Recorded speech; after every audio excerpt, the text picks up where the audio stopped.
Welcome back to the Deep Dive. I'm Dawn. And I'm Jess. Great to be here. So for everyone who follows our main Metabolic Revolution podcast, you know we're always questioning the standard health narratives. Yeah, pushing the boundaries a bit. Exactly. While that show kind of introduces the big picture, the paradigm shifts here on the Deep Dive, we get, well, deeper. We really zoom in, don't we? We do. We meticulously unpack specific mechanisms, look at the research, sometimes the overlooked research, and really aim to give you actionable blueprints, ways to apply these bioenergetic truths to your actual life. Thinking of practical. Right. And today we're tackling something absolutely fundamental, but honestly profoundly misunderstood: your body temperature. Ah, yes. The humble thermometer. It seems so simple, right? But we hinted at this on a recent Metabolic Revolution show that your temperature is way more than just a number you check when you're sick. Much, much more. Well, today, we're not just confirming that. We're going to unpack why that number, everyone knows, 98.6 Fahrenheit, is often more like a historical echo than a current reality for so many people. It really is a historical benchmark, isn't it? Totally. And our mission today is to help you transform that simple, super affordable tool, your thermometer, into maybe your most powerful personal health indicator. Yeah, moving beyond just, am I sick or not? Exactly. This deep dive is about understanding not just what your temperature is reading, but crucially, what it really means for your metabolism, your energy levels, your overall well-being. Couldn't agree more. It's fascinating how something so basic, so easy to measure, holds such deep insights into our cellular health. Yet it's so consistently overlooked, or maybe worse, misinterpreted. Right. And within this bioenergetic framework we talk about, which, at its heart, sees the body as this energy system where everything hinges on efficient energy production, right down at the cellular level. Temperature isn't just some side effect. It's not just a symptom. Exactly. It's a direct, measurable reflection of that very cellular energy production. It's like reading the gauge on your internal furnace. That's a great analogy, the furnace gauge. And what really stands out is how many people, and honestly, even some doctors, have just accepted temperatures in the 97s as normal now. Oh, yeah, that's just your normal. But as we're about to dig into, accepting that might be one of the biggest blind spots in modern health.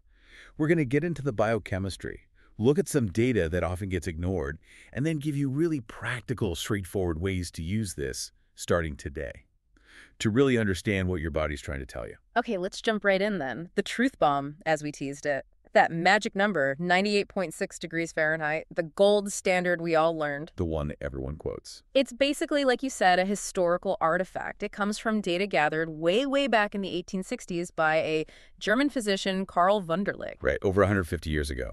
And here's the real kicker. Think about the 1860s. Populations then were, on average, probably a lot more metabolically robust. Less chronic stress, different diets, no processed foods like today, generally healthier in many ways. Definitely a different environment, metabolically speaking. Fast forward to now. What does the research show?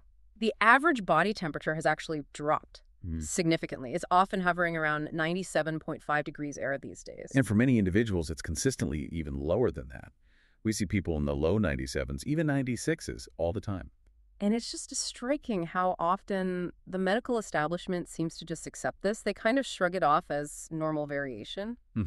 Oh, some people just run colder. Right. They might tell someone, oh, 97 degrees, that's perfectly fine for you. But when you really understand the implications, the stuff you're talking about, Jess, it feels fair from normal, doesn't it? It absolutely does. It points to something much deeper, a systemic issue. Yeah, like a slow, kind of insidious decline in cellular function. And it shows up in all these different ways, but your thermometer might be the first, most honest messenger telling you something's off. Precisely. That historical context you mentioned is so critical because it reflects a time when our baseline metabolic processes were just stronger, more resilient. They weren't constantly burdened by, the modern diet, chronic stress, environmental toxins, all the things that are so common today. Right. So the fact that the average temperature has steadily declined decade after decade isn't just some random statistical thing. It mirrors a population-level deterioration in our underlying metabolic health. A decline in the furnace output, basically. Exactly. And if you connect this trend to the bigger health picture today, look at the alarming rise in chronic diseases, things like diabetes, heart disease, autoimmune conditions, even just the pervasive unexplained symptoms people struggle with daily, like fatigue, brain fog, weight gain. It all starts to connect. You start to see a very clear and frankly disturbing pattern emerging. Yeah. And the key point here, I think, is how the medical system sometimes redefines normal to fit the current state of the population, even if that population is getting sicker. Lowering the bar. Exactly. Calling a persistently lower body temperature normal is, I think, a really dangerous reframing. It's like you said, lowering a high jump bar because nobody can clear the old height anymore, instead of figuring out why they can't jump as high and helping them get stronger. Yeah, instead of asking why the average is dropping. Right. Because within the bioenergetic view, your body temperature isn't just some minor detail. It is the most direct, accessible, and honest reflection of your actual metabolic rate, your internal furnace, how efficiently your cells are making energy. The output. The output. And when that furnace cools down, everything else in the entire system inevitably slows down with it. It has to. That really puts it into perspective. And to make this really concrete, I want to share a story. This is a real case from our practice at Biospark Health. Let's call him David. David was 42. He was a dedicated CrossFit athlete, looked fit, doing all the right things according to conventional wisdom, and his doctor told him his labs were perfect. Heard that one before. Oh, yeah. His TSH, that's the signal telling your thyroid how hard to work, was 2.5. Doctor said completely normal. Testosterone was 450, deemed age-appropriate. Cholesterol was 180, textbook excellent. So on paper, he looks golden. Totally. Picture of health. Except David felt, and this is his quote, like garbage. Wow. Despite the CrossFit and the perfect labs. Exactly. He couldn't lose weight no matter how hard he trained or how clean he ate. He had terrible brain fog, made his demanding job really difficult. He'd have these afternoon crashes like hitting a wall every single day around 3 p.m. Familiar story. His libido, non-existent. His wife was genuinely worried, thought maybe he was depressed. Here's this guy, an athlete, doing everything by the book, labs look great, but his actual lived experience was a nightmare. Total disconnect between the numbers and the reality. So what did we do? We didn't order more expensive tests right away. We started with the basics. We had David start taking his temperature properly. The protocol we'll talk about later. Right. And what we found was eye-opening. His temperature was consistently 96.4 degrees Fahrenheit. Wow, 96.4. That's significantly low. Yeah, measured repeatedly, different times of day, basal, post-meal, afternoon, always in that range. His doctor saw perfect labs, but his body was, it was practically screaming metabolic dysfunction. The temperature told the real story. Absolutely. So we put him on a temperature-guided protocol, simple fundamental changes based on bioenergetics focusing on fuel, stress reduction, supporting thyroid function naturally. And within just 8 weeks, David's temperature was consistently hitting 98.2 degrees Fahrenheit. That's a huge jump, almost 2 degrees. Huge jump. And the transformation in how he felt was just dramatic. Energy flooded back, the brain fog gone, like a cloud just lifted, and the weight. Without even trying, without focusing on restriction, he lost 15 pounds. Just by restoring his metabolic rate. Exactly. His wife literally told us she finally got her husband back. That's the power of understanding what this simple number, your temperature, is really telling you. David's story is it's such a perfect illustration of why temperature can often be a much better functional diagnostic tool than a lot of expensive lab tests. It really seems that way. His conventional labs, yeah, they were within those standard reference ranges, but they completely missed the underlying metabolic distress. It's kind of like, imagine a car mechanic. They check the oil level, check the tire pressure. Those are like the inputs and say, yep, all normal. Right. Looks good on the dipstick. But they never actually check the engine's RPMs at idle or the temperature of the exhaust, the outputs, to see if the engine is actually running efficiently. Dade's body was basically idling way too low, even if the inputs looked okay on that blood panel. Great analogy again. And what's so revealing here is that temperature directly measures the outcome of all those complex metabolic processes. It's the actual energy being generated, the heat being produced by your cells. Not just the signals, but the result. Exactly. It's not just a snapshot of a hormone level floating around. It's a real-time integrated measure of your cellular activity, your cellular efficiency. Okay. So when you connect that back to David's symptoms, the brain fog, the fatigue, the weight gain, the low libido, these weren't separate, isolated issues to be tackled one by one. They were all connected. They were all direct results, direct manifestations of his body running at a significantly reduced metabolic rate. His low temperature was the big flashing sign indicating a system-wide slowdown. Right. So by focusing on restoring that fundamental function, getting his internal furnace back up to speed, getting it to that optimal operating temperature through those strategic nutritional and lifestyle changes, we didn't just, put Band-Aids on individual But symptoms. just the root cause. We address the core dysfunction. And by doing that, this whole cascade of seemingly unrelated problems just resolve themselves. Sometimes, like in his case, really dramatically. It just perfectly underscores the holistic nature of the bioenergetic approach. Fix the core energy production, and often the peripheral issues just melt away. David's turnaround really hammers home that diagnostic power. But okay, for someone like him, labs looked perfect. How could what seems like a small shift, 96.4 to 98.2, make such a profound difference across so many areas? What's actually happening biochemically inside our bodies when that temperature shifts? That's the million-dollar question, isn't it? And it takes us right down to the microscopic level, to the really exquisite, intricate engineering of the human body. Okay, let's get into it. The core reason temperature is so tightly linked to metabolism comes down to these amazing molecules called enzymes. Ah, the enzymes. We hear about them all the time. Right? And for good reason. Think of enzymes as these highly specialized, incredibly efficient little workers inside your body. They're complex proteins, and they act as catalysts. They speed up every single biochemical reaction that happens. Every single one. Pretty much. We're talking building muscle tissue, digesting your food, producing critical hormones like testosterone, estrogen, thyroid hormone, generating the energy currency ATP, even repairing your DNA strand by strand. Wow. So basically everything. Everything relies on them. Without enzymes, all these vital reactions would happen so incredibly slowly. Life as we know it just wouldn't be sustainable. They make life happen at the speed it needs to. Okay, got it. Enzymes are crucial. Now, here's the absolute key part, and this is central to understanding why temperature matters so much. Enzymes are incredibly temperature dependent. Okay. They are designed by nature to work best, most efficiently, within a very specific and actually quite narrow temperature range.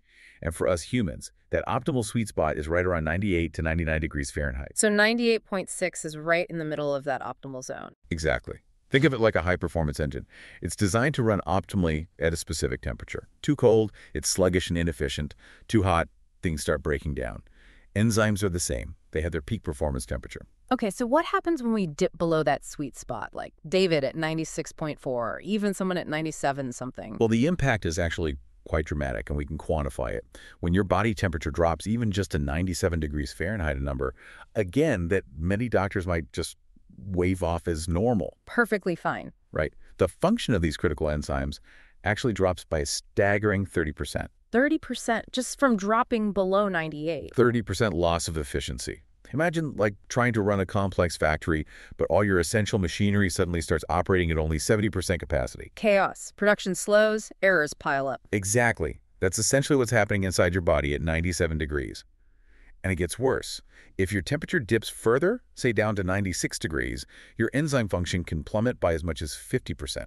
Half capacity. 50%. That's barely functioning. It's a massive systemic slowdown. This isn't just a minor inconvenience. It's a profound inefficiency hitting every single process in your body. So this affects everything then. Which systems feel it the most? It really does touch every crucial system. Think about your thyroid enzymes. These are the ones responsible for converting the less active T4 thyroid hormone, which your thyroid gland mostly produces, into the much more potent, metabolically active T3 hormone that your cells actually use. Okay, the T4 to T3 conversion. Right. When your temperature is low, these conversion enzymes become sluggish. So even if your blood test shows normal T4 levels, your cells might be starved of the active T3 they need to actually ramp up metabolism. Cellular hypothyroidism, essentially. Even with normal labs again. Exactly. You've got your liver enzymes. These guys are workhorses, vital for detoxification pathways, clearing out excess estrogen, which is a huge issue for many, processing nutrients, producing bile for fat digestion. All of that slows down. So toxin buildup, hormonal imbalances. Potentially, yes. And your digestive enzymes, the ones in your stomach and intestines, needed to break down proteins, fats, carbs. Yeah. They struggle. This leads directly to poor nutrient absorption, bloating, gas, discomfort. Even if you're eating the healthiest food, You're not getting the benefit. you're not breaking it down and absorbing it properly. And maybe most critically, the mitochondrial enzymes. These are inside almost every cell, in those little powerhouses called mitochondria, and they're responsible for generating ATP, The energy current. the actual energy currency that powers everything your body does. When those mitochondrial enzymes are cold and slow, ATP production plummets. And what does that feel like? Chronic fatigue, Yeah. low stamina, just feeling drained. Makes total sense. But wait, there's another layer here. It's not just that low temperature slows enzyme down. It actually affects their precise three-dimensional shape. Their structure. Yes, enzymes work like highly specific keys fitting into locks. They have a very particular 3D structure that allows them to bind perfectly with their target molecule, the substrate, to make a reaction happen. When your body temperature is consistently low, it subtly but significantly alters these delicate 3D structures. It's like trying to unlock your front door with a key that's been slightly bent out of shape. It might fit in the keyhole, but it won't turn properly. Exactly. It might not bind effectively, or the reaction it causes might be inefficient, or it might not happen at all. So it's not just slower, it's less precise, less effective function. Sometimes these misshapen enzymes can even trigger weird, low-level immune responses because the body doesn't quite recognize them. Wow. So it's a structural problem too, not just speed. It's both. Speed and precision are compromised. And this fundamental biochemical reality, the temperature dependency of enzyme shape and speed, is why temperature is so absolutely central to health, and why even a seemingly small drop has such massive cascading effects throughout the entire body. That explanation of the enzyme slowdown and the shape changes, wow, that's huge. So if basically every process in the body is compromised like that, running at, 70% or even 50% capacity, how does that translate into the specific everyday symptoms people complain about, the ones they come to you with? It's a direct line, Dawn, although it manifests as a complex cascade. When that core metabolic engine is running cold and the enzymes are struggling, it's completely logical that you'd see a whole constellation of systemic issues that, unfortunately, often get treated as separate problems. Right, chasing symptoms. Exactly. So let's take digestive issues. We touched on the enzymes. If they're struggling to break down food properly because they're too cold, Malabsorption. malabsorption is a huge one. This leads directly to things like bloating, feeling heavy after meals, excessive gas, maybe constipation or diarrhea, discomfort, and crucially, nutrient deficiencies. Even if your diet looks perfect on paper, your body just isn't extracting the building blocks it needs. Makes sense. What about weight? That's a big one for so many people. Oh, weight management difficulties are almost guaranteed with low temperature. Think about it. If your metabolic enzymes are operating at maybe 70% or 50% efficiency, your body's ability to burn calories for energy, your resting metabolic rate is significantly lower. And it's not burning as much fuel at rest. Exactly. So even if you're eating what feels like a normal or even a restricted amount of food, your body is burning even less. It makes weight loss feel impossible, like you're fighting your own body. And you are, in a way. Your body is trying to conserve energy because it's not generating it efficiently. It's going into energy-saving mode. Okay. And the brain fog, the cognitive stuff. Directly related. Brain fog and cognitive impairment are incredibly common. The enzymes responsible for synthesizing and regulating your neurotransmitters, the chemical messengers like serotonin, dopamine, acetylcholine that control your mood, focus, memory, alertness, those enzymes are temperature dependent too. So when they're sluggish, neurotransmitter production and balance go haywire. This directly impacts your mental clarity. You feel cloudy, slow, struggle to concentrate. Maybe your memory isn't sharp. It's not just in your head. It's biochemical. Wow. Okay, what about hormones? Hormonal imbalances are another major consequence. The complex enzymatic pathways involved in creating and converting steroid hormones, we're talking testosterone, estrogen, progesterone, cortisol, even growth hormone. All the big players. All the big players rely on optimal temperature. If the enzymes involved in, say, converting cholesterol into pregnenolone and then down the line into testosterone or cortisol are slow, Production suffers. or conversion pathways get backed up or go down less optimal routes. This leads to all sorts of issues: low libido, fertility problems, difficulty building or maintaining muscle, worse PMS or menopause symptoms, feeling wired and tired from cortisol issues. Your whole endocrine system gets thrown off balance by that foundational energy deficit. It's all interconnected. Completely. And then there's your immune system. This takes a massive hit too. Research shows that in a colder internal environment, your white blood cells, the immune soldiers, actually move slower. They're less efficient at finding and destroying pathogens like viruses and bacteria. So you get sick more easily. Exactly. And antibody production, which is your body's specific targeted defense system, also decreases. But here's a paradox.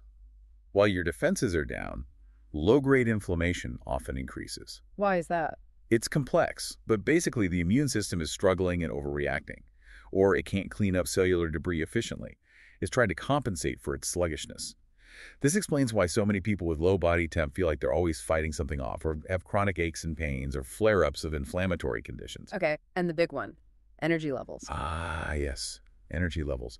With those mitochondrial enzymes crawling along, ATP production, again, the actual fuel for your cells, is severely compromised. The furnace output is low. Very low. And that manifests as that deep, pervasive fatigue. Feeling drained even after sleeping 8 hours. Needing naps. Those afternoon crashes where you just have to have caffeine or sugar to keep going. Which, of course, often makes the underlying problem worse in the long run. Right, the quick fix that backfires. Precisely. So when you see these clusters of symptoms, digestive upset, weight gain, brain fog, hormone issues, poor immunity, fatigue, it's so important to resist the urge to see them as separate diseases needing separate pills. Connect the dots. Yes.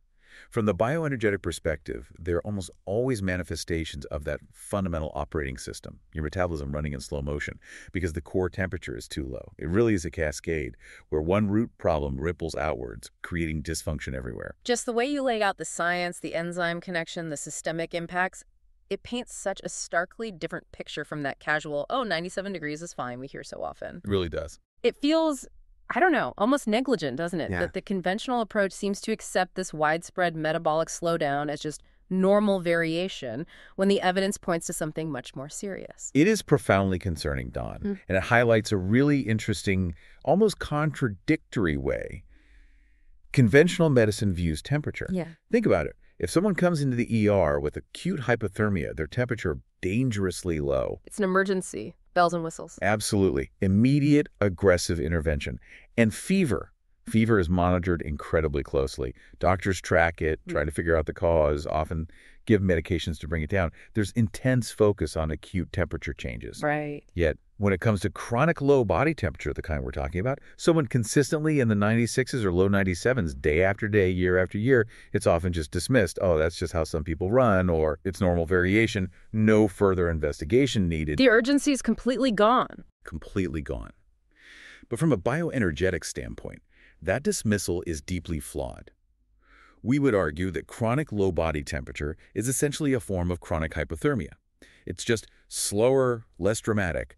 It's not going to kill you overnight, but it is relentlessly undermining your health, diminishing your vitality, and condemning you to a life filled with chronic symptoms that become your normal.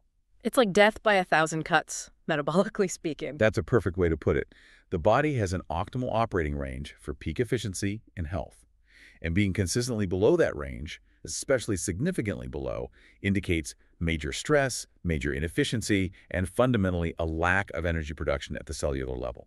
So the body's conserving, not thriving. Exactly. Right. And this narrow, compartmentalized view, treating acute high or low temp as serious, but chronic low temp as irrelevant, prevents so many doctors from seeing the underlying metabolic dysfunction that's actually fueling the patient's long list of complaints. They miss the root cause again. They miss the root cause.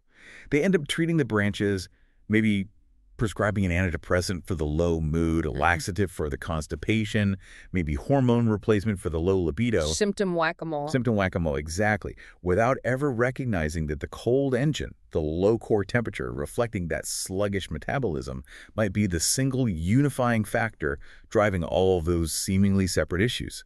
It's a fundamental failure to connect the systemic dots, and it keeps people stuck in a cycle of managing symptoms instead of achieving true health and resolution.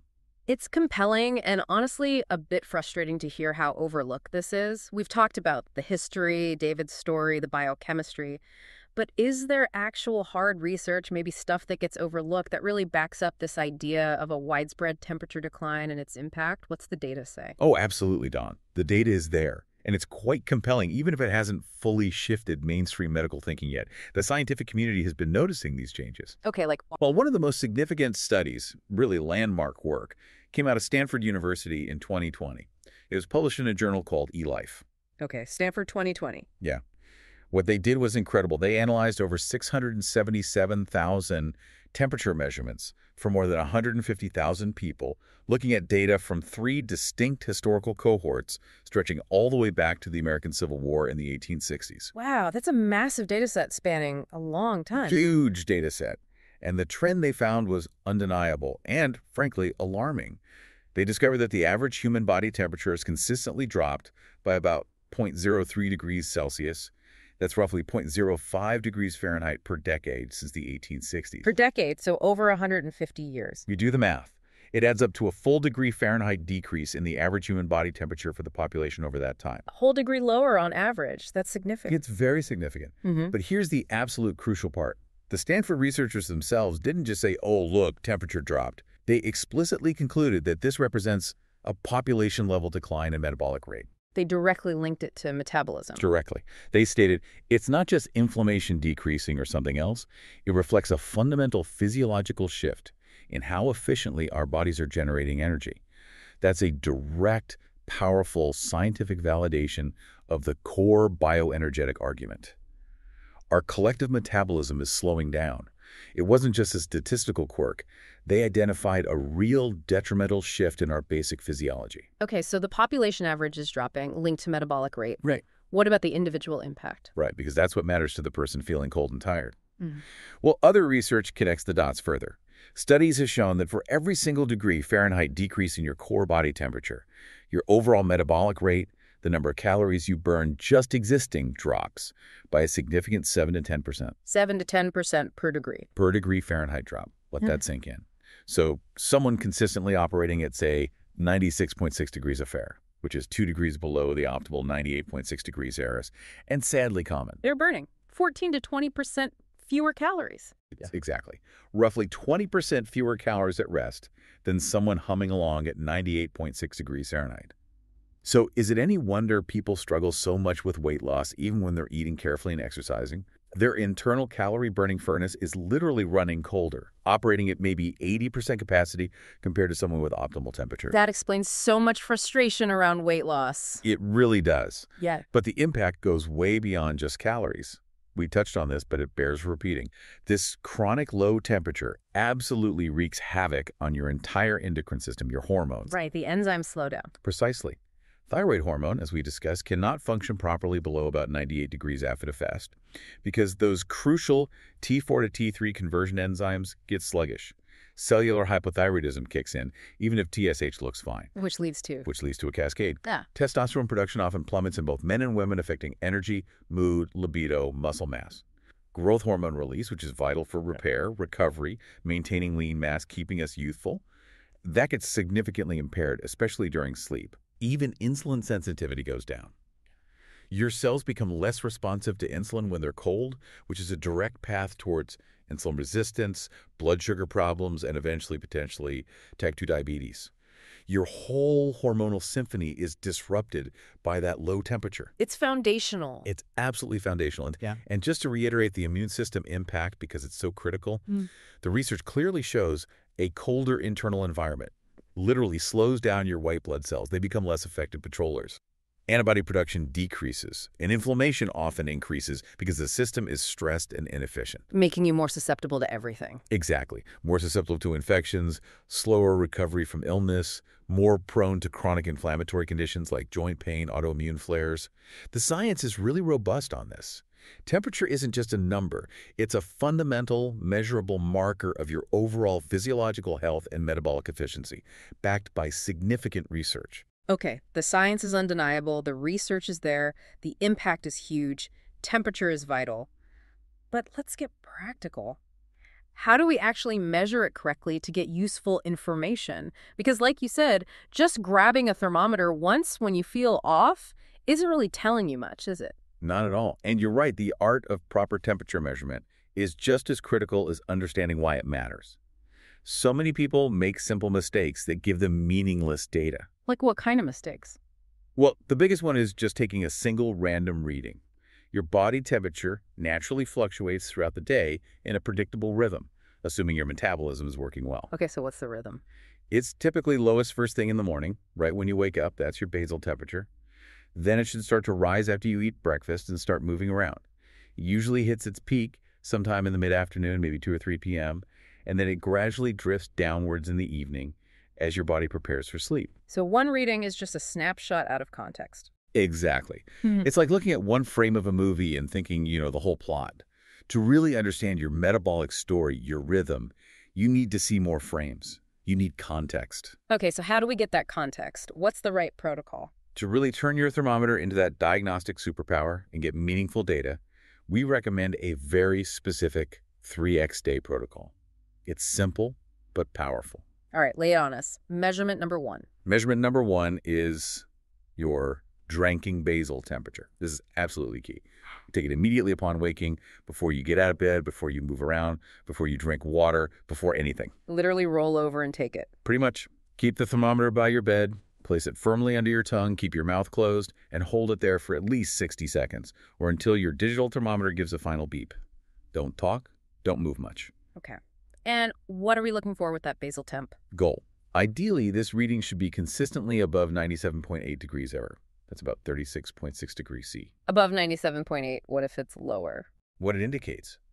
If your basal temp is consistently below, say, 97.3 degrees F, around 36.3 degrees C, that's a really strong sign. Your thyroid is struggling overnight to maintain even basic metabolic function and heat. If it's consistently below 97 degrees F, 36.1 degrees C, that points towards more serious metabolic suppression. Your body's really trying to conserve energy. This reading gives us that crucial baseline metabolic state when you're most at rest. Got it. Basal temp first thing. What's measurement number 2? Number 2 is your mid-morning post-breakfast temperature. You take this reading about an hour after you finish eating breakfast. Okay, why after breakfast? This one is critical because it shows how your metabolism responds to fuel, especially to easily digestible carbohydrates. Yes. It reflects your body's ability to actually generate heat and energy from the food you just consumed. The thermic effect of food, basically. Exactly, and particularly the thyroid's response to glucose. Goal. You want to see a nice rise here, ideally getting up to somewhere between 98.2 degrees F and 98.6 degrees ARI, around 36.8 degrees C to 37 degrees C. Okay, looking for that rise. What if it doesn't rise much or even drops? What it indicates. If your temperature doesn't go up significantly after eating, or if it stays flat or drops, it suggests your thyroid and your cells aren't responding properly to the glucose signal. It indicates metabolic inefficiency. Your cells aren't effectively using that fuel to fire up the furnace. Okay. Basal, post-breakfast. Oh. What's number 3? Number 3 is your mid-afternoon peak temperature. Take this reading around 2 or 3 p.m.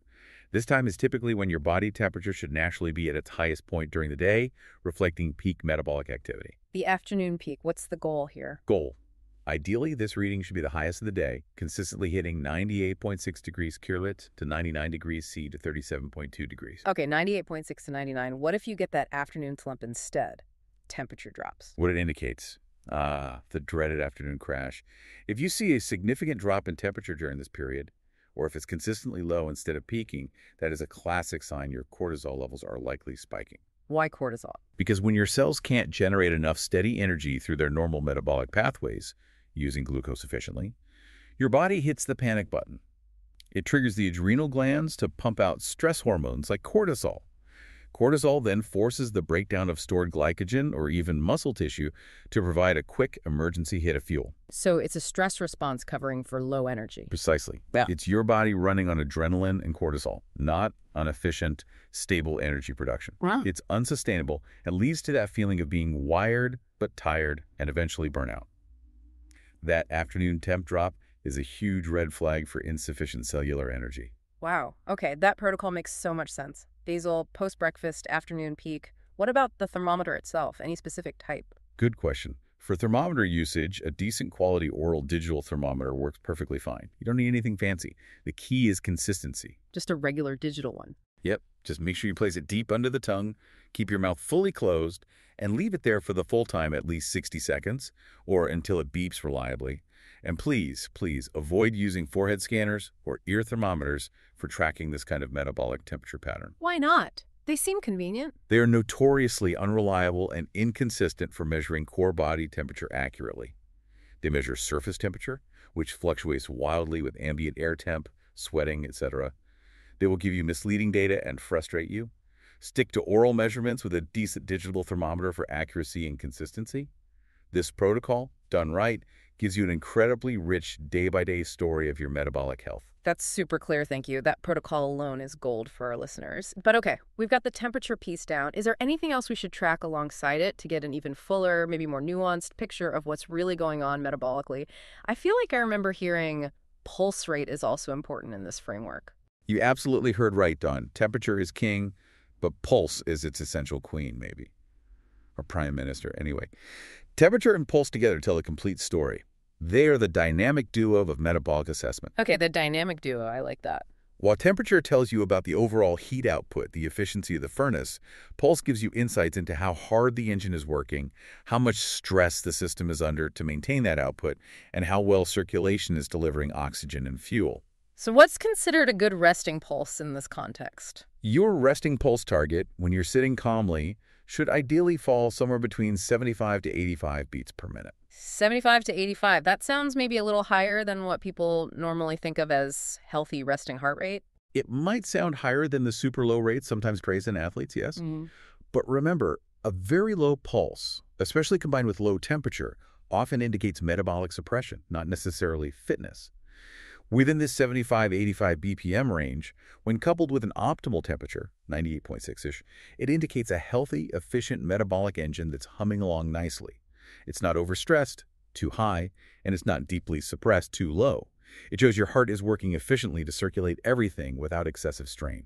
Okay, 75, 85 BPM at rest. So how do we interpret the combined signals? This is where the detective work comes in, right? Exactly. This is where it gets really insightful. Let's look at the patterns. Pattern 1. You find you have low temperature but a high pulse, maybe consistently above 85-90 BPM at rest. Okay, cold but racing. Right. What's happening here?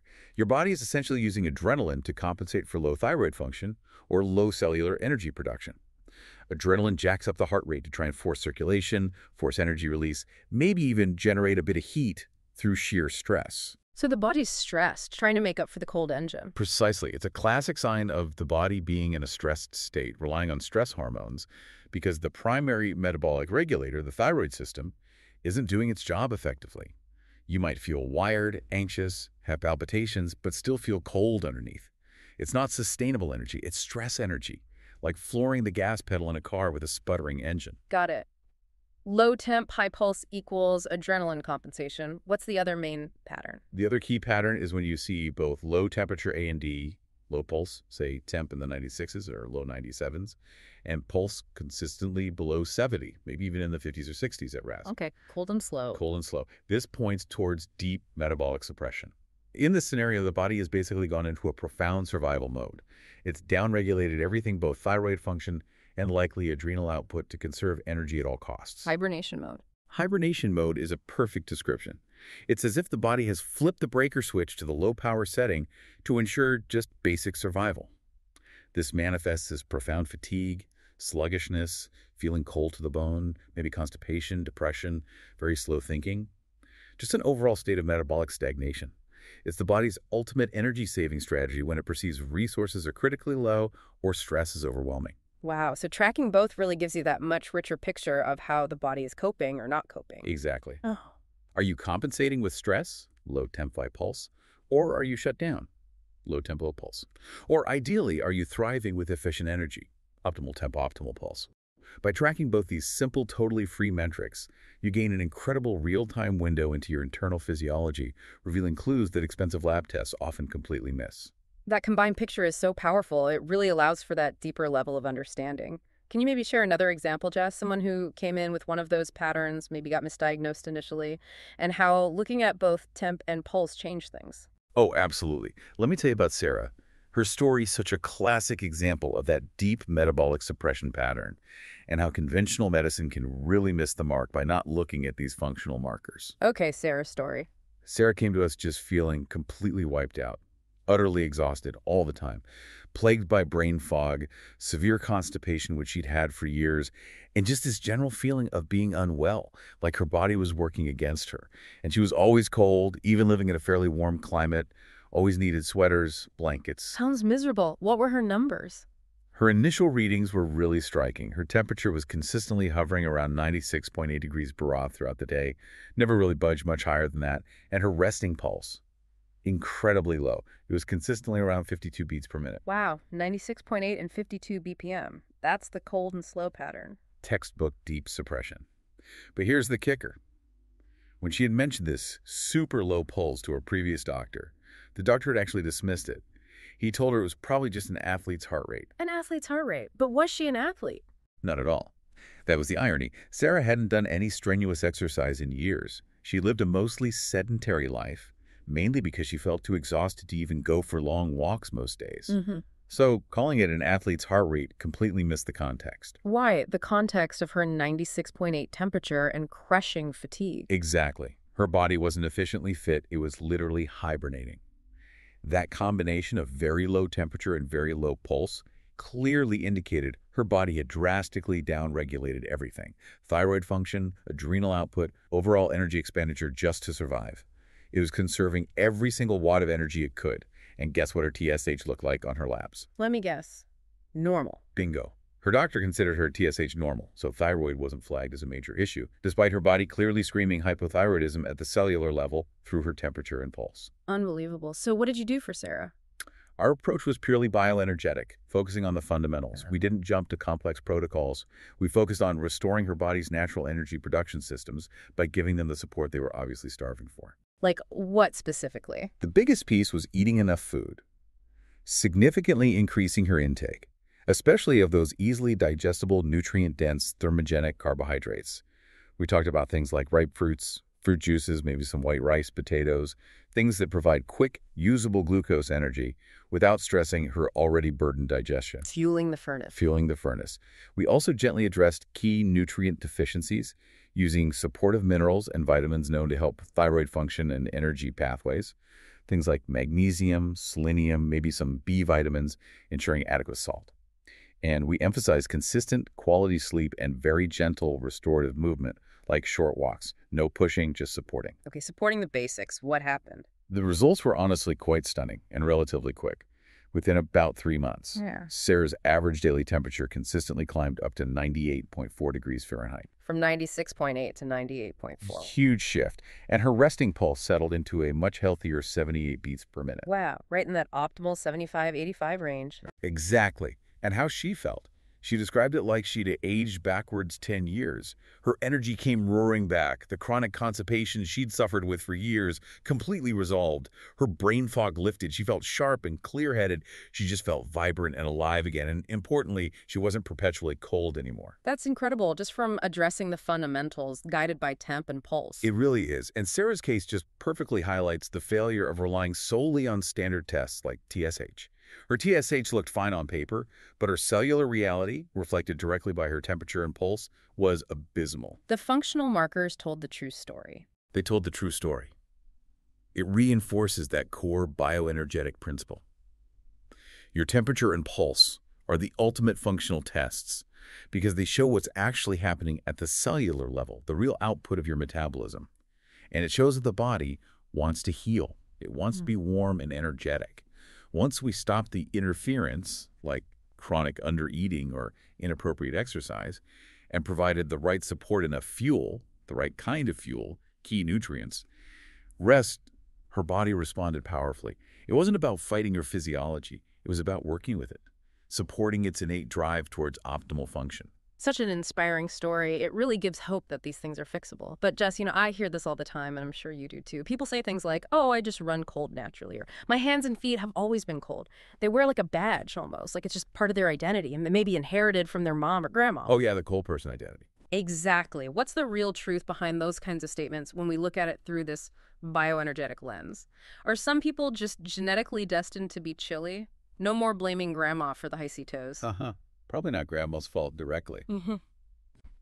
This is such a crucial metabolic myth to bust, Dawn. It's incredibly pervasive, this idea that some people just run cold naturally, like it's a fixed personality trait, or just how they're wired, like having blue eyes or brown hair. Right, unchangeable. But from a biological bioenergetic perspective, we have to push back hard against that myth. Let's be really clear. Humans are warm-blooded mammals, endotherms. We are physiologically designed to generate our own internal heat and maintain a stable, optimal core body temperature again, ideally in that 98-99 degrees Fahrenheit range, largely independent of the outside environment. That is a fundamental survival characteristic of our species. Okay, so being warm is our design spec. It's our design spec. Therefore, chronic coldness, feeling perpetually chilly, needing extra layers when others are comfortable, having that deep internal cold, being overly sensitive to cool drafts, that is not a personality trait. It is, almost without exception, a sign of metabolic dysfunction. A sign the furnace isn't running optimally. Precisely. It means your body is struggling to generate sufficient heat from its metabolic processes. Think about it from an evolutionary perspective. Our ancestors, who consistently ran cold in harsh environments, they likely wouldn't have had the energy reserves, the robust immune function, the reproductive capacity to survive and pass on their genes effectively. Running cold is a significant biological disadvantage, not some cute quirk. It means your body is diverting precious energy, just trying to stay warm enough for basic functions. Energy that should be going towards repair, detoxification, immune surveillance, thinking clearly, having vitality. Okay, so running cold naturally is a myth. What about the cold hands and feet specifically? People always say poor circulation. Ah, yes, the poor circulation explanation for cold hands and feet. That's another one we need to debunk, or at least reframe significantly.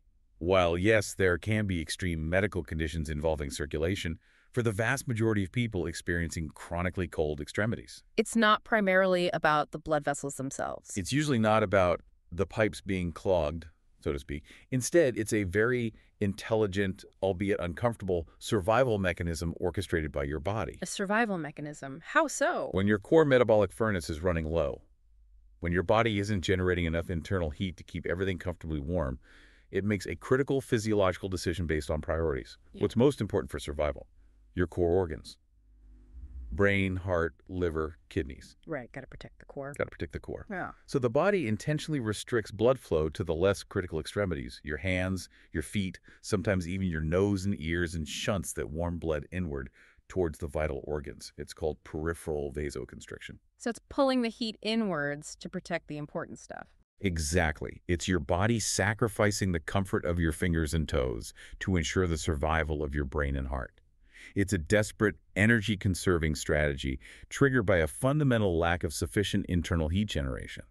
So cold hands and feet are a symptom of low core metabolic heat, not usually the primary problem itself. Precisely.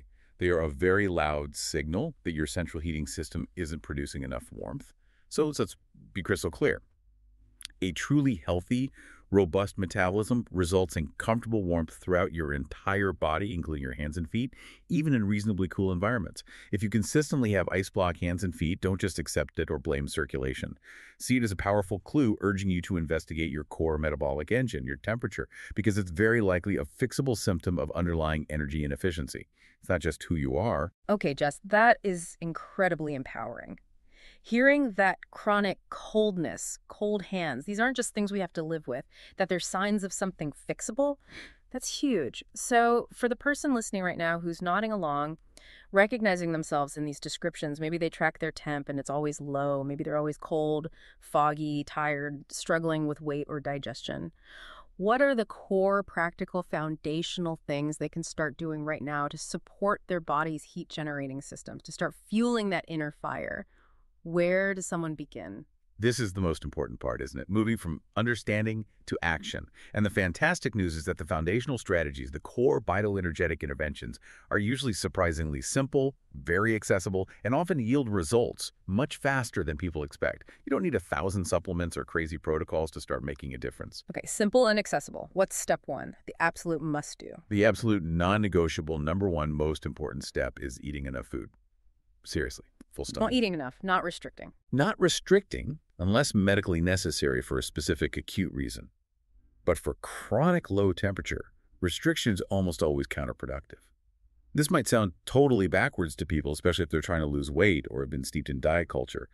But based on our experience, almost every single client who comes to us with chronically low body temperature is significantly undereating, often by 500, 1,000, even 1,500 calories per day below what their body actually needs to thrive. Wow, that much. Easily. It's a fundamental principle of physiology and bioenergetics. You cannot generate heat without fuel. Think about it. Building a fire requires wood. Your metabolism requires calories, specifically from macronutrients. Your body is incredibly smart. If it senses a chronic lack of incoming energy, calories, it will always protect you by downregulating your temperature and your overall metabolic rate to match the fuel that's available. It slows down the furnace to conserve the limited wood. Exactly. It's a brilliant survival mechanism to prevent starvation in times of famine. But in our modern world, where food is available but people are chronically dieting or skipping meals or afraid of calories, this survival mechanism backfires, leaving them cold, tired, and struggling. So the very first step is to start consistently nourishing your body with sufficient energy. Prioritize regular meals, don't skip breakfast, and focus on nutrient density. Okay, eat enough food. What kind of food is most important for generating heat? Great question. While overall calories are key, the type of macronutrient matters immensely for thermogenesis. And the undisputed champions here are carbohydrates. Carbs, not protein or fat. Carbs are uniquely powerful. They act as a thermogenic powerhouse in several ways. Firstly, they provide readily available glucose, which is the preferred, most efficient fuel source for your cells to convert into ATP and heat. Secondly, adequate carbohydrate intake is crucial for optimal thyroid hormone function, specifically the conversion of inactive T4 to active T3. Glucose signals safety and abundance to the thyroid. Thirdly, sufficient carbs help to lower stress hormones like cortisol and adrenaline, which, as we discussed, can suppress metabolism long-term. So carbs directly fuel the fire and support the thyroid. What kind of carbs are best? We generally recommend focusing on easily digestible, ripe carbohydrates that provide energy quickly without putting a huge burden on digestion, especially if someone's digestion is already compromised due to low temp. Think things like ripe fruits, bananas, berries, melons, fruit juices, orange juice is great, honey, maple syrup, well-cooked root vegetables like potatoes and sweet potatoes, maybe some white rice. These give you that quick glucose hit to support temperature and energy.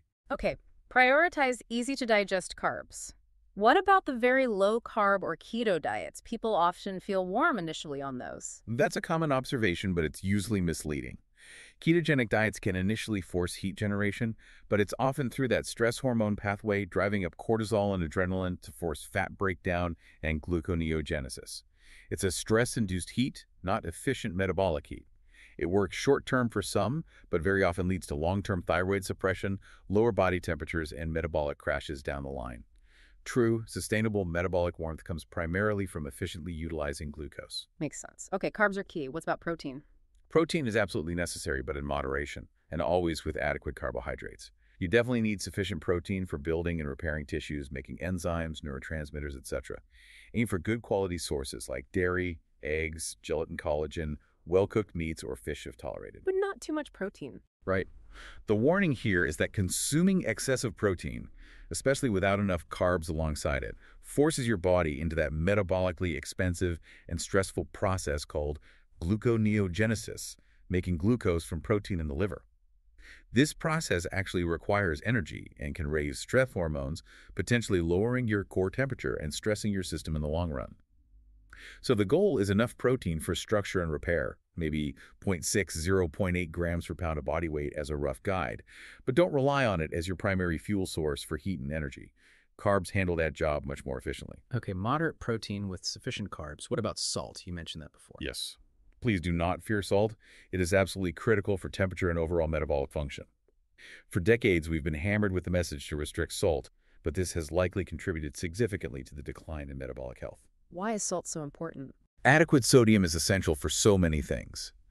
Maintaining proper fluid balance inside and outside cells, enabling nerve impulse transmission, facilitating nutrient transport into cells, including glucose, supporting healthy adrenal function, which influences stress hormones, and ensuring proper blood volume and circulation.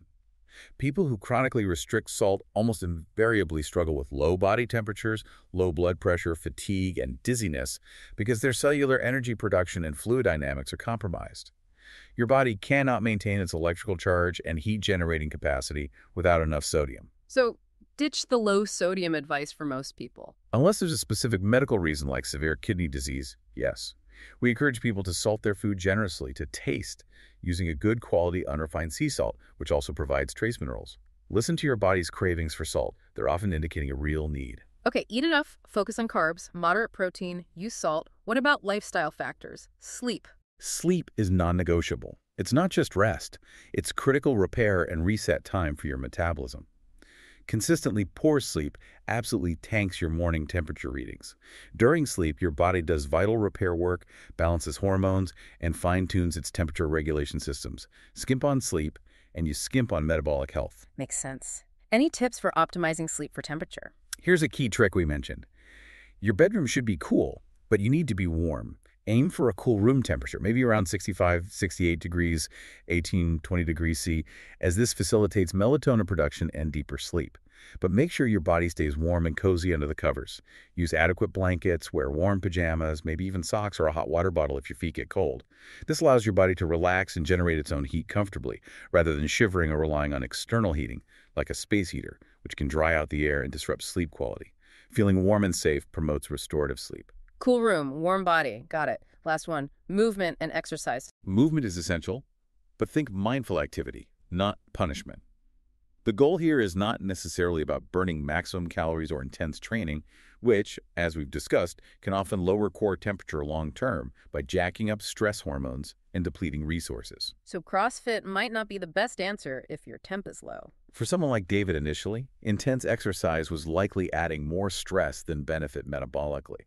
Instead, we want to focus on gentle, restorative movement that improves insulin sensitivity, enhances mitochondrial function, supports circulation, and reduces stress without overtaxing the system. Like what kind of movement? Daily walking, especially outdoors in the sunshine if possible, is often ideal. Gentle stretching, maybe some light resistance training focusing on good form, yoga, tai chi, things that get your blood flowing and improve cellular function without sending your body into high-stress survival mode. It's about gentle stimulation and improving efficiency, not depletion. Okay, so the foundations are eat enough, especially carbs, moderate protein, use salt, sleep well, cool room, warm body, and move mindfully. That sounds doable. Exactly. It's about consistently providing the simple, fundamental things your body needs to feel safe and fueled enough to turn up its own thermostat. Those foundational shifts sound incredibly powerful, Jess. Liberating, even, for people who've been told to just restrict more and push harder. But inevitably, people ask about supplements. Where do they fit into this picture? Are there specific ones that can directly help raise temperature, or is it really all about nailing those fundamentals first? That's always the next question, isn't it? And it's crucial to position supplements correctly within this whole bioenergetic approach.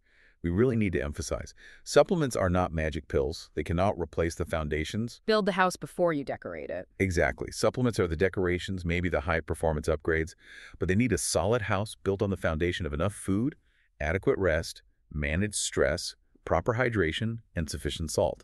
You absolutely have to build that strong, stable metabolic foundation first. Supplements work with a healthy environment. They don't create it from scratch in a depleted system. Okay, foundation first. But assuming that's being addressed, can supplements help accelerate the process or support specific pathways? Yes, they absolutely can play a valuable supporting role, sometimes even a crucial one for individuals with more significant metabolic damage or specific deficiencies. Like what? What about thyroid hormone itself? For some people, especially those with persistently low temperatures despite diligently addressing the fundamentals, thyroid hormone supplementation, often using a form containing the active T3 hormone, not just T4 like Synthroid or levothyroxine, can indeed be life-changing. T3 specifically. T3 is the metabolically active form that directly influences cellular energy production and heat. Even small, carefully managed doses of T3, or natural desiccated thyroid, which contains both T4 and T3, can dramatically raise core body temperature and alleviate that whole constellation of hypothyroid symptoms relatively quickly for some individuals. But there's a caveat, right? A huge caveat. You absolutely must have those fundamentals in place first. Adding thyroid hormone, especially T3, into a system that is starved of fuel, chronically sleep-deprived, overloaded with stress, or deficient in key minerals like selenium or iron. It's like pouring rocket fuel into a broken engine. Asking for trouble. You're asking for trouble. You might get a temporary boost, but it often leads to symptoms of overstimulation, like anxiety, heart palpitations, insomnia, or creates new problems, because the body simply isn't metabolically ready or equipped to handle and utilize that extra hormonal horsepower efficiently. The underlying dysfunction hasn't been resolved. So thyroid hormone is a powerful tool, but it needs to be used judiciously, usually later in the process, in a system that's prepared for it. Okay, so thyroid hormone can be an option down the line with caution. What about other nutrients, things that support the body's own systems? Absolutely. There are several key supportive nutrients that act as essential cofactors for those temperature-regulating enzymes and energy pathways. Think of them as the spark plugs and essential fluids for the engine. Like which ones? Magnesium is a huge one. It's involved in hundreds of enzymatic reactions, including almost every step of ATP production. Most people are deficient. A full spectrum of B vitamins B1, B2, B3, B5, B6, etc. are absolutely critical coenzymes for metabolizing carbohydrates, fats, and proteins into energy. Vitamin D plays complex roles in immune function, hormone signaling, and cellular health that indirectly influence metabolism. And vitamin A, specifically true retinol from animal sources like liver, eggs, dairy fat, is vital for robust thyroid function, allowing thyroid hormone to actually get into the cells and do its job. Plus, it's key for immune health and cellular differentiation. Magnesium, B vitamins, D, A, any minerals besides magnesium. Yes, selenium is crucial, as it's required for the enzyme that converts T4 to T3. Zinc is also important for thyroid hormone production and receptor sensitivity. Iron is needed for oxygen transport and thyroid hormone synthesis, though supplementing requires caution and testing. And as we mentioned, adequate sodium and potassium for cellular electrolyte balance. Okay, quite a few potential helpers there. Yes, but again, let's use that engine analogy. Pouring all these high-quality fluids and installing new spark plugs, supplements, into an engine that isn't getting enough gasoline, food, or is constantly overheating from stress, poor sleep, etc., won't make it run well. Fix the engine's core issues first. Fix the engine first.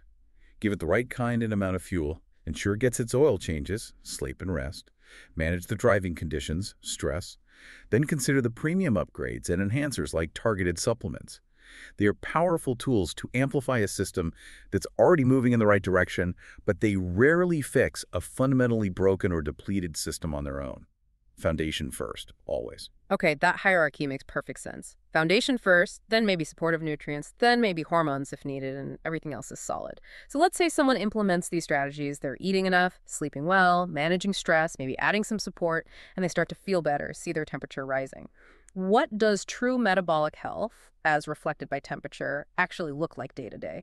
Is it just about hitting 98.6 on the thermometer once in a while? That's a really important question, Don, because it's not just about hitting a single number fleetingly.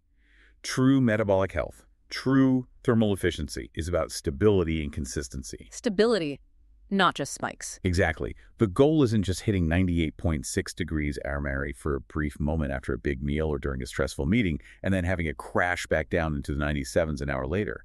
That kind of pattern spikes, followed by crashes, is often not a sign of robust metabolic health. What does that pattern usually indicate then? It often indicates that the body is relying on those stress hormones, adrenaline and cortisol, to artificially prop up temperature and energy levels. It's like revving the engine hard, getting a temporary burst of power, but it's unsustainable. It's your body forcing activity through stress because the underlying stable energy production from thyroid and mitochondria isn't sufficient. That stress-induced warmth feels frantic, not calm, and it ultimately leads to more depletion and deeper crashes later on. It's a false summit. Okay, so we're not looking for volatile spikes. What are we looking for? The ideal scenario, the true hallmark of a genuinely healthy, resilient metabolism, is consistent, stable warmth throughout the entire day. Stable warmth. Describe that pattern. It means your basal temperature upon waking is solid, consistently above that 97.8 degrees Fahrenheit mark. Then after breakfast, it rises nicely into the low to mid 98s, 98.2, 98.6 degrees Fahrenheit, and stays there. It should then continue to gently climb or hold steady, reaching its peak in the mid-afternoon, ideally between 98.6 degrees Fahrenheit and 99 degrees Fahrenheit, without a significant crash afterwards. It might dip slightly in the late evening, but it remains relatively stable. So a gentle wave, not jagged peaks and valleys. Exactly, a gentle, stable wave of warmth. This indicates that your cells are consistently producing ample energy from fuel, your thyroid is communicating effectively, your mitochondria are humming along efficiently, and your body isn't needing to constantly hit the panic button with stress hormones just to keep the lights on. And how does that feel? It feels like internal radiance, vitality, resilience. You feel comfortably warm from the inside out. Your hands and feet are usually warm. You've sustained energy throughout the day without needing stimulants. Your digestion works smoothly. Your mood is stable. You sleep well. It's not just about the number. It's about the feeling of ease and efficiency in your own body. That sounds amazing. It is. And it's achievable. But again, getting an accurate picture requires diligence with measurement. Remember those common errors. Taking your temp right after hot coffee or vigorous exercise will give you a falsely high reading. Only measuring once a day misses the crucial pattern. Using those unreliable forehead or ear scanners gives you garbage data. Right. Stick to the protocol. Consistent, accurate oral measurements 3 times a day. That's the key to seeing the true pattern and tracking your progress towards that beautiful, stable warmth that signifies genuine metabolic health. Jess, this has been incredibly illuminating. It feels like we've covered so much ground, from the biochemistry to the practical steps. For someone listening who might be feeling a bit overwhelmed by all the details, but also deeply recognizing themselves and feeling a flicker of hope, What's the bottom line? What's the main takeaway message you want them to hold on to? That's a great question, Don. If I could boil it down, it would be this. First, face the stark reality. If your body temperature is consistently below 98 degrees Airish, you are fundamentally operating in survival mode, not optimization mode, period. Every system in your body, every enzyme, every hormone is compromised to some degree. You are living life with the brakes partially on, experiencing symptoms that are not normal, even if they become your normal. Okay, acknowledge the reality. But then embrace the incredibly good news. This is the core of the hope. Body temperature responds often remarkably quickly to the right interventions. It is not set in stone. It can change fast. It really can.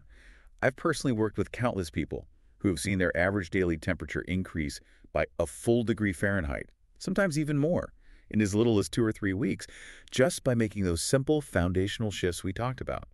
Like consistently eating a good breakfast with carbs and protein, adding enough salt, prioritizing sleep. Wow, full degree in weeks. Why so fast? Because your body is inherently wise.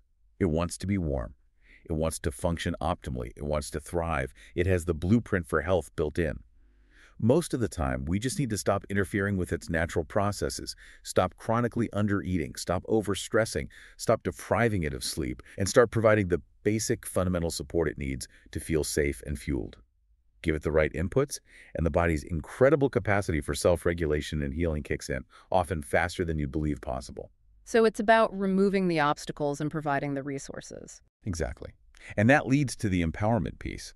Stop accepting low temperature as your destiny. Stop believing it when healthcare providers dismiss your 97-degree Fair reading as fine or just how you are, especially if you feel unwell. And please, stop identifying yourself as fundamentally a cold person. It's not an identity, it's a state.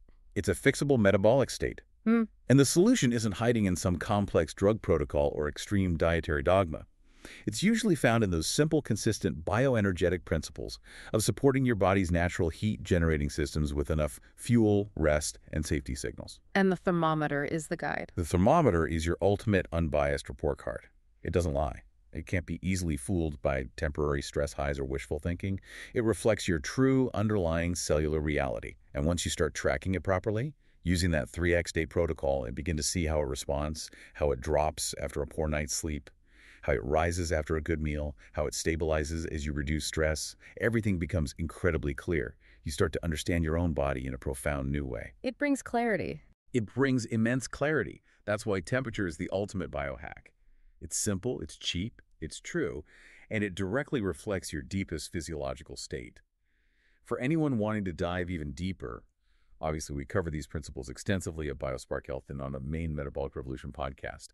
And for those who feel they have more significant metabolic damage or complex situations, one-on-one coaching can provide that really personalized, precise intervention needed to navigate their unique circumstances. But the starting point is always understanding and tracking that temperature. That is such a powerful, practical, and genuinely hopeful message, Jess. Thank you. What an absolutely fantastic deep dive into the real truth about our temperature. So just to quickly recap the core message for everyone listening, your temperature, it's your metabolism's honest report card. It doesn't fudge the numbers.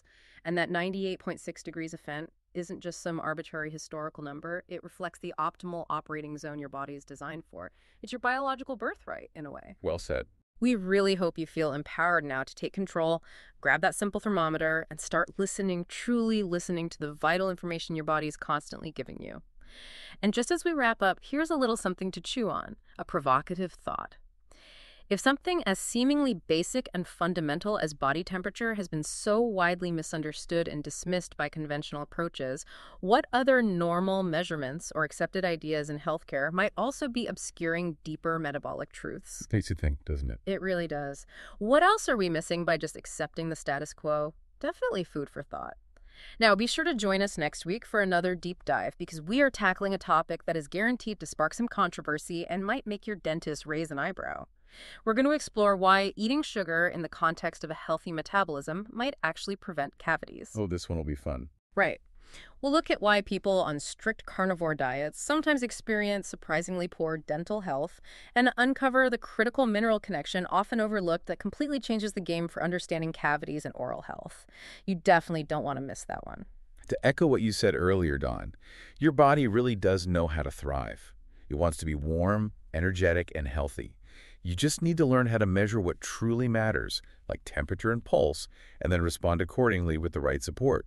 You'll likely be amazed at its capacity to heal and recover. The revolution continues, and you definitely came to the right place. Let's talk. And just our standard reminder, please remember that all the information discussed in this deep dive is for educational and informational purposes only. It is not intended as medical advice. We always encourage you to work with a qualified healthcare provider for your individual health concerns and before making any significant changes to your diet, lifestyle, or supplement routine.